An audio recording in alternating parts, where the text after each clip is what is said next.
The confirmation email stayed open on Emily Carter's screen long after she had shut the laptop, as if the decision needed witnesses, and she moved through the rest of that evening with a steadiness that surprised her, folding laundry, rinsing her coffee mug, setting her alarm for a flight that left at 6:45 in the morning instead of for the 2-hour drive to her mother's house. The house on Maple Ridge Drive would already be filling with the noise of children by then, with Mark's boys racing down the hallway and Jenna's twins arguing over which cartoon to watch, and normally Emily would arrive early enough to start pancakes before anyone else woke up, but this time she laid out her suitcase on the bed and packed light, a pair of jeans, a soft sweater, sunscreen she had not used in months, and the paperback novel she had meant to start last summer but never had time to open because there was always something else, some request, some family obligation presented as love. Her phone chimed again with updates from the group chat, a photo of matching pajamas her mother had purchased for all the grandchildren, a reminder that the gingerbread house kit needed assembly before dinner, and Emily read each message with a quiet detachment, noticing how none of them asked whether she was excited, whether she had plans of her own, whether she might prefer a Christmas that did not revolve around supervision and cleanup. She brushed her teeth, turned off the lights, and lay in bed listening to the hum of her furnace as snow tapped lightly against the window, and instead of feeling guilt she felt anticipation, a small steady warmth that contrasted sharply with the 25-degree forecast waiting outside. At 4:30 the next morning she dressed in layers, pulled on her wool coat, and wheeled her suitcase down the stairs of her apartment building, the hallway smelling faintly of pine from someone's door wreath, and when she stepped into the cold air her breath rose in visible clouds as she loaded her bag into the back of her car. The roads were nearly empty, the sky still dark, and she drove toward John Glenn International Airport with the radio low, thinking about how many times she had made this drive to pick up visiting relatives or drop off someone else for a vacation she had never taken, and how this time the destination belonged solely to her. Inside the terminal the fluorescent lights reflected off polished floors and a few travelers stood in quiet lines clutching coffee cups, and Emily joined them, printed her boarding pass, and felt the paper warm in her hand as if it were proof of something larger than a trip. Her phone vibrated with a call from her mother just as she approached security, and for a moment she considered answering. Considered explaining herself, but she let it ring, then sent a brief message instead that said she would not be able to make it this year and hoped everyone had a wonderful holiday. The response came quickly, first confusion, then a string of question marks, then a reminder that 5 children were expecting her, and Emily imagined the scene unfolding back in Ohio, her siblings glancing at each other, recalculating their day without the automatic solution of Emily's presence. She placed her shoes in the plastic bin, walked through the scanner, and gathered her belongings on the other side with unhurried movements, feeling not rebellious but composed, as if she were stepping into a version of herself that had been waiting patiently for recognition. At gate C12 she sat by the window and watched planes taxi across the runway, their wings catching the first hint of sunrise, and when boarding began she stood with the other passengers, scanned her pass, and walked down the narrow aisle to her seat. As the aircraft lifted into the gray morning sky she looked down at the snow-covered neighborhoods shrinking beneath her and felt the familiar tug of family expectations loosen just slightly, replaced by the steady rhythm of engines carrying her toward 70-degree sunshine and a Christmas defined not by obligation, but by choice. By the time the plane descended over the Arizona desert, the landscape below Emily Carter had shifted from white and gray to endless shades of gold and rust, sunlight stretching across open land like a promise she had not realized she needed. And when the wheels touched down just after 9:30 in the morning local time, she felt the gentle jolt travel through her body as something final rather than temporary. Inside the airport, palm trees lined the terminal entrance and travelers moved at an unhurried pace, many dressed in light jackets instead of heavy coats, and Emily stepped outside into air that felt impossibly warm compared to the freezing temperatures she had left behind in Ohio, 70 degrees in late December wrapping around her like a quiet reassurance. Her phone, which she had turned to airplane mode before takeoff, came alive with notifications the moment she reconnected, messages stacking one after another from the Carter family group chat, first confusion, then frustration, then the unmistakable edge of blame. Her brother asking why she would choose this weekend of all weekends to disappear, her sister reminding her that the twins had been counting on her, and finally her mother writing, "We are all scrambling now." As if the inconvenience itself were a personal betrayal, Emily did not respond immediately, instead watching a family nearby greet one another with laughter and hugs, noticing how the smallest child ran into his father's arms while someone else carried a tray of iced coffees, and she wondered what it would feel like to be welcomed without conditions. She requested a ride to her hotel in Scottsdale and slid into the back seat, the driver greeting her cheerfully and asking if she was visiting family. And she answered simply that she was visiting herself, a response that surprised even her. As the car moved past rows of cacti and low adobe buildings glowing under the sun, her phone rang again, this time her mother's name flashing insistently across the screen. And Emily let it ring until it stopped, then sent a short message that said she loved them but needed time for herself this year. The typing bubbles appeared almost immediately in reply, then disappeared, then appeared again. And finally a longer message arrived describing how difficult it was to manage 5 children without her help, how Mark and Jenna were arguing over who would supervise which activities, how dinner preparations were falling behind schedule. And Emily read every word without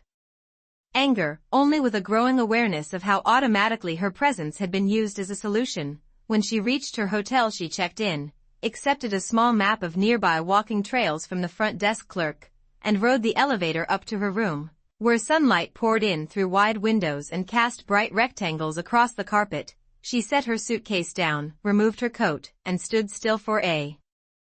moment, listening to nothing but the quiet hum of the air conditioner. Back in Ohio, she imagined her mother's house filling with noise and impatience, the children restless without a designated overseer, the adults forced to take turns stepping away from their conversations to manage spilled juice or missing toy pieces. And for the first time the image did not fill her with guilt but with perspective. She walked onto the small balcony outside her room and felt the warmth on her face, a stark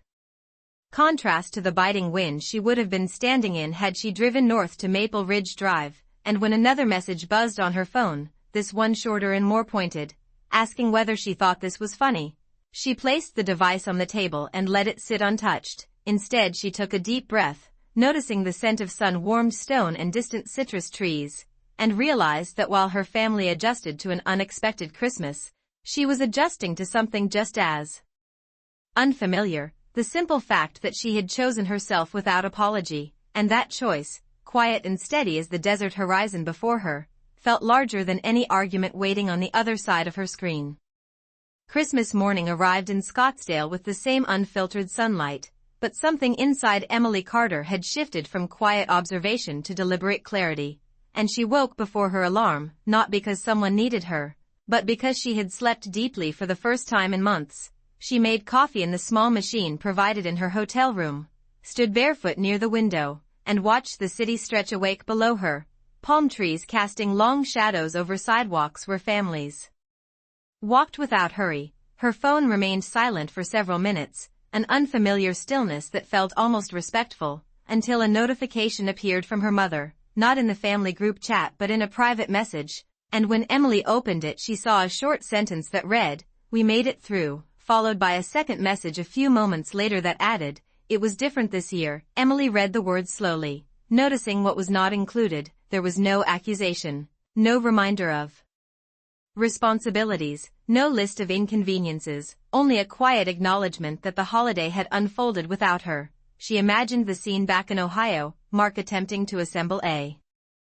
toy kitchen while keeping an eye on his sons, Jenna stepping away from conversation to help her twins with a puzzle, Linda moving between stove and living room without the automatic relief of handing the children off to Emily. And she realized that what had once been described as indispensable was in fact transferable. She poured her coffee into a travel cup and decided to drive toward Camelback Mountain, where she had read there was a scenic lookout accessible by car. And as she drove she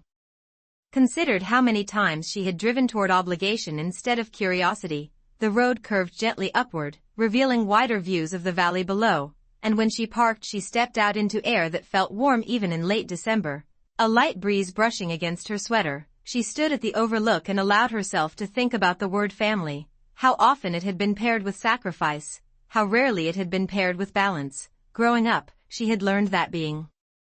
dependable meant being available, that love was proven through accommodation. and she had carried that lesson quietly into adulthood, never questioning whether reciprocity mattered. Her phone vibrated again, and this time it was a photograph from her brother, showing the children opening presents in the living room on Maple Ridge Drive. Wrapping paper scattered across the carpet, their faces flushed with excitement, and the image did not feel like a reprimand but like an update. Beneath it,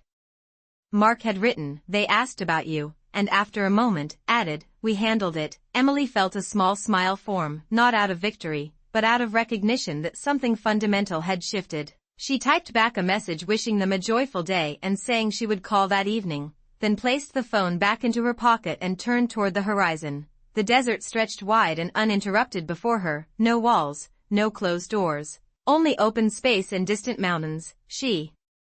understood that this choice would ripple beyond a single holiday, that next year assumptions might not form so easily, that conversations might include questions rather than declarations. As she stood there, sunlight warming her face, she recognized that boundaries were not declarations of distance but declarations of self-respect, and that in stepping away she had not abandoned her family, she had simply redefined her role within it. The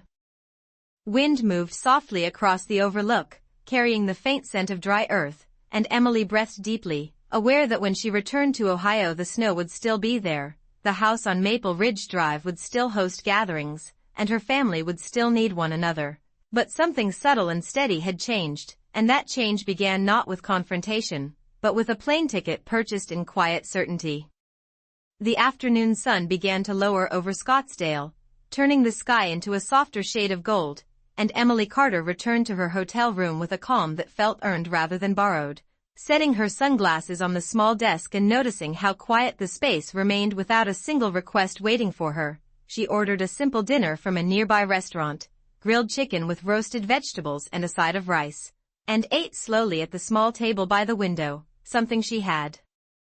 rarely done during family holidays when meals were hurried between refilling juice cups and clearing plates. Her phone remained face down beside her, and when she finally turned it over she saw a missed call from her mother and a message that read, "Can we talk tonight?" Not demanding, not instructing, but asking. Emily waited a few minutes before calling back, giving herself time to consider not just what she would say, but how she would say it. When Linda answered, her voice sounded tired but steadier than it had 2 days earlier, and for a moment neither of them spoke. Then her mother admitted that the day had been overwhelming at first, that she had assumed Emily would always be there to help because she always had been, and that perhaps she had stopped noticing how much she was asking. Emily listened without interrupting, standing by the window and watching the sky fade from gold to pink, and when she finally spoke she chose her words carefully, explaining that she loved her family but did not want to be assigned responsibilities without conversation, that she wanted to be included in plans rather than placed inside them. There was a long pause on the other end of the line, followed by a quiet acknowledgement that this had never been discussed before because it had never been questioned. Linda said that Mark had taken the boys to the park that afternoon, that Jenna had managed the twins through a board game tournament, and that nothing had fallen apart, and the admission carried a tone that sounded almost surprised. Emily smiled gently, not because she had been proven right, but because the realization was mutual. They spoke for several more minutes about smaller things, about the weather difference between Ohio and Arizona, about how strange it felt to celebrate Christmas in warm air, and when they ended the call there was no tension left in the silence. Later that evening Emily walked outside again, the temperature now a comfortable 65 degrees, and strolled along a quiet street lined with soft lights wrapped around palm trunks, reflecting on how easily patterns form when they are never interrupted. She thought about future holidays, about the possibility of visiting but arriving later, about suggesting shared schedules rather than accepting assignments, about being present without being presumed. Back in Ohio, snow would still cover Maple Ridge Drive, and the Carter house would still host gatherings filled with laughter and noise, but something intangible had shifted in the foundation of those gatherings, something that could not be undone simply because it had been named. When she returned to her room she packed her suitcase halfway, folding her clothes with deliberate care, aware that she would fly back in 2 days not as the automatic solution to every inconvenience, but as someone whose time had value. She turned off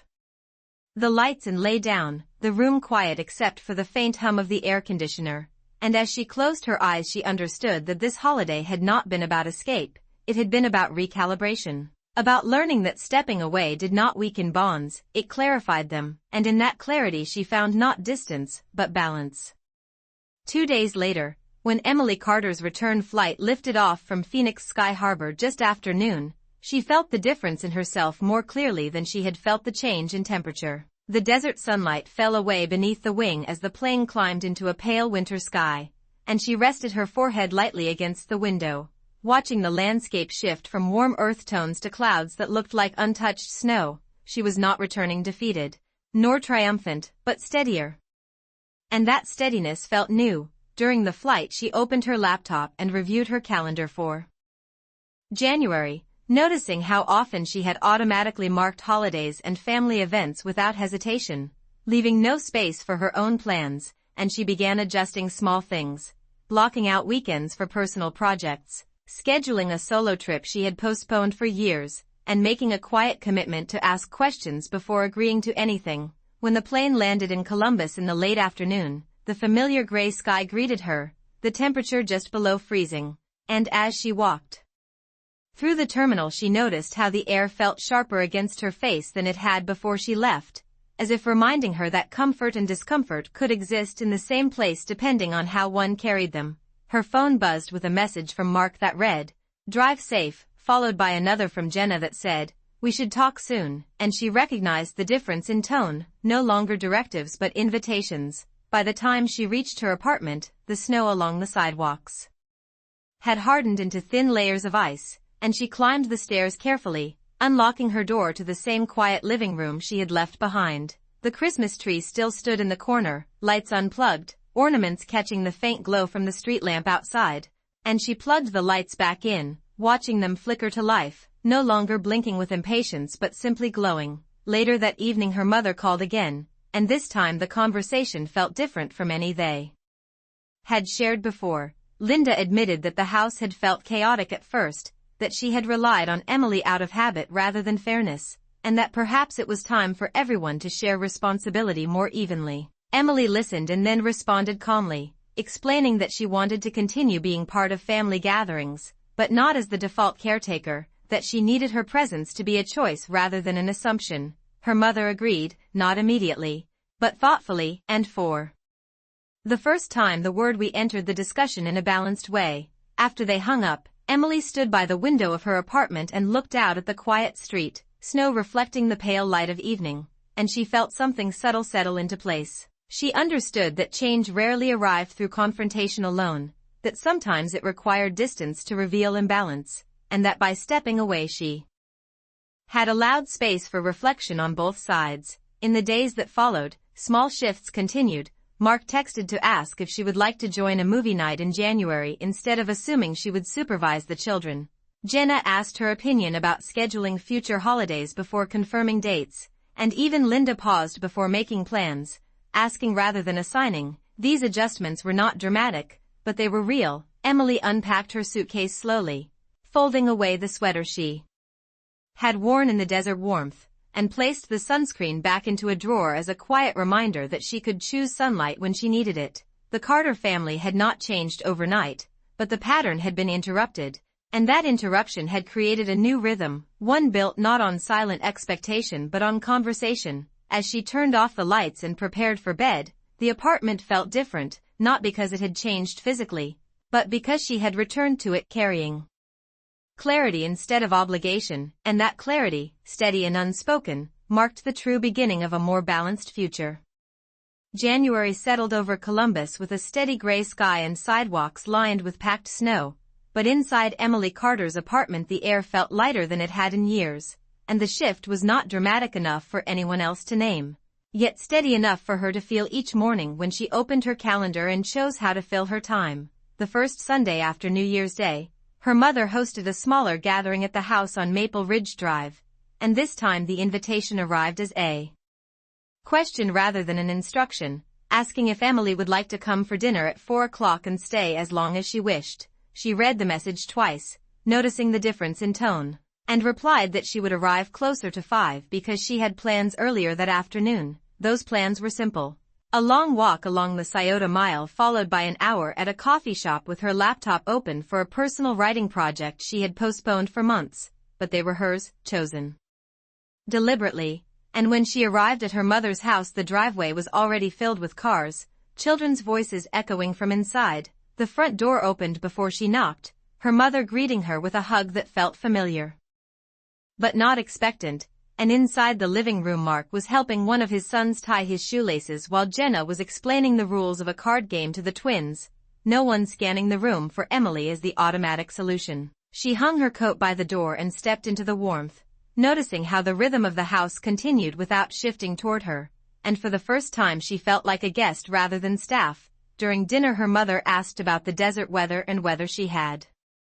enjoyed the hiking trails, and Mark admitted that managing all 5 children during Christmas had been chaotic but also eye-opening, that he had not realized how often he had leaned on Emily without asking. She listened, not with resentment, but with quiet awareness that acknowledgement was a beginning rather than a conclusion. After the meal, when one of the children spilled a cup of apple cider on the kitchen floor, Mark rose automatically with paper towels while Jenna guided the others out of